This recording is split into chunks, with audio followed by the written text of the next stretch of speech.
Picture this. Ancient Egypt, a civilization at its peak, ruled by a pharaoh who thought himself a god. But the true God was about to demonstrate what real divine power looks like, through 10 devastating plagues that would shake Egypt to its core.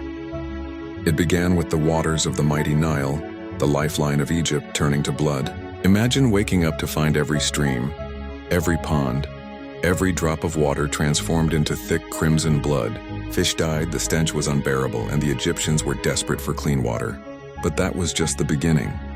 Next came the frogs, not just a few, but millions of them. They were everywhere, in beds, in ovens, in food storage, in the palace itself. The land was literally hopping with these unwanted visitors. Then came the gnats, tiny insects but in such massive numbers that they formed clouds covering people and animals alike. The Egyptian magicians, who had tried to replicate the earlier plagues, finally admitted, "This is the finger of God." The fourth plague brought swarms of flies, filling houses and destroying everything in their path.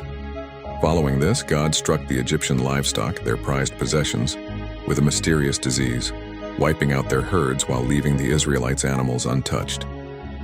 The sixth plague was perhaps the most personally painful. Boils erupting on the skin of every Egyptian, from the highest noble to the lowest servant. Even the magicians couldn't stand before Moses because of their boils. Then came the hailstorm, but not just any hail. These were balls of ice mixed with fire, destroying crops and anything left exposed. The destruction was unprecedented in Egypt's history. The eighth plague brought locusts in numbers never seen before or since, devouring whatever crops had survived the hail. The land was stripped bare in hours. Then darkness fell, but not ordinary darkness. This was a darkness so thick it could be felt, lasting 3 days. Egyptians couldn't even see their hands in front of their faces, while the Israelites had light in their dwellings. Finally, the most terrible plague of all, the death of the firstborn. From the palace to the prison, no Egyptian household was spared, except those who believed and followed God's instructions for protection. Through these plagues, God wasn't just forcing Pharaoh to release the Israelites. He was demonstrating his absolute authority over every aspect of creation: water, animals, insects, weather, light, and life itself.